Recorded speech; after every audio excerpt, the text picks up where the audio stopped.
નમસ્કાર વિદ્યાર્થી મિત્રો, જ્ઞાન સહાયક કાયમી કરવા બાબતે સરકારને અરજી, રજાનો પગાર આપો જ્ઞાન સહાયકમાં. તો જ્ઞાન સહાયક અંતે બેરોજગાર બન્યા છે કાયમી ભરતીના ઉમેદવાર અને જ્ઞાન સહાયક હવે એકજૂટ થવું પડશે. મિત્રો સંપૂર્ણ માહિતી આપવાનો છું, વિડીયો છે અંત સુધી જુઓ જેથી માહિતી પણ તમને પૂરી મળતી રહે. તો વિગતવાર માહિતી મેળવીએ કે શું માહિતી છે એ જ્ઞાન સહાયક મુદ્દે અને કાયમી ભરતી રિલેટિવમાં જોવા મળી રહી છે. તો વિગતવાર જાણીએ.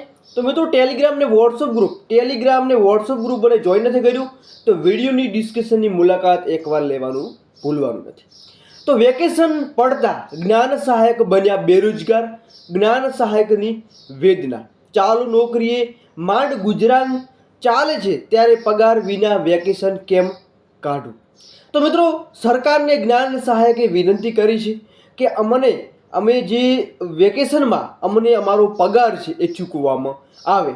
તો મિત્રો એક બાજુ કંઈ ના કંઈ બેરોજગાર છે એ જ્ઞાન સહાયક છે એ વેકેશનના દિવસોમાં જોવા મળી રહ્યા છે.